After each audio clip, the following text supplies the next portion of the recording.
Bienvenue. Aujourd'hui, on va s'attaquer à un concept qu'on pense tous connaître, la propagande. Mais on va le faire à travers le regard, disons-le, assez radical de Jacques Ellul et de son livre majeur, Propagande. Alors, la propagande, qu'est-ce que c'est au fond? Si on y réfléchit 2 secondes, les premières images qui viennent à l'esprit sont souvent les mêmes, pas vrai? On pense tout de suite au mensonge, à la tromperie. On imagine quelque chose de grossier qui n'arrive qu'aux autres dans des régimes lointains ou d'une autre époque. Eh bien, justement, pour le philosophe Jacques Ellul, cette vision est non seulement incomplète, mais elle est carrément dangereuse. Selon lui, la propagande, c'est quelque chose de bien plus fondamental, de bien plus ancré dans notre monde moderne. Alors accrochez-vous, on va plonger dans sa pensée.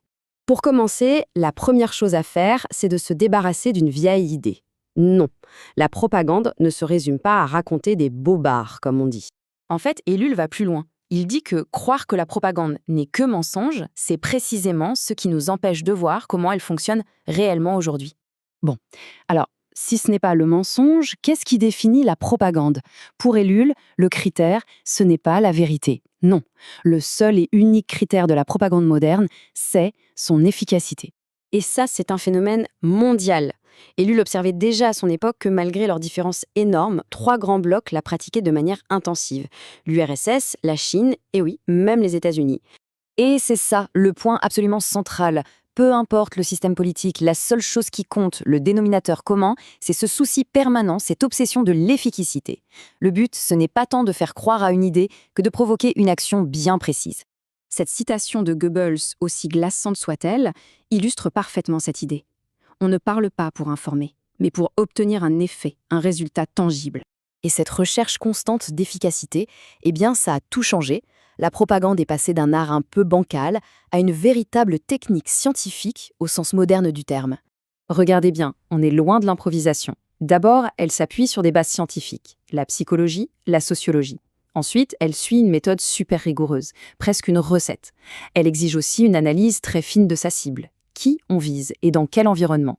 Et enfin, le plus important, on veut pouvoir mesurer les résultats, voir si ça a marché. C'est un processus quasi industriel. Alors, si on comprend que c'est une technique aussi sophistiquée, on peut commencer à entrevoir son but réel. Et il est assez surprenant.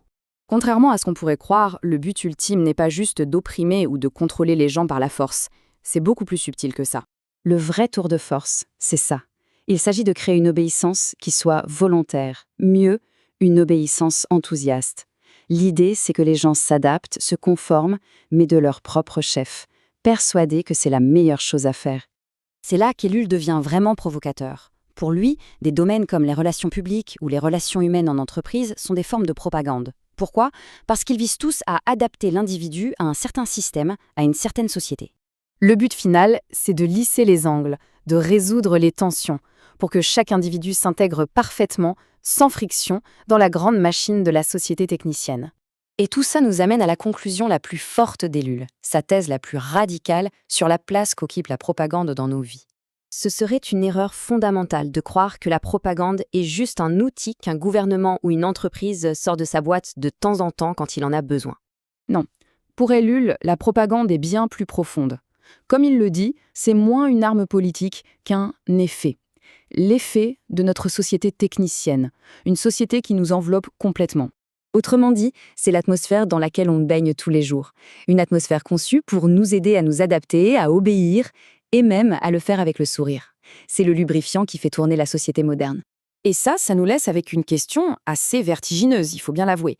Si Ellul a raison, si la propagande est vraiment l'air qu'on respire, alors la question n'est plus de savoir comment l'éviter, mais plutôt comment apprend-on à respirer.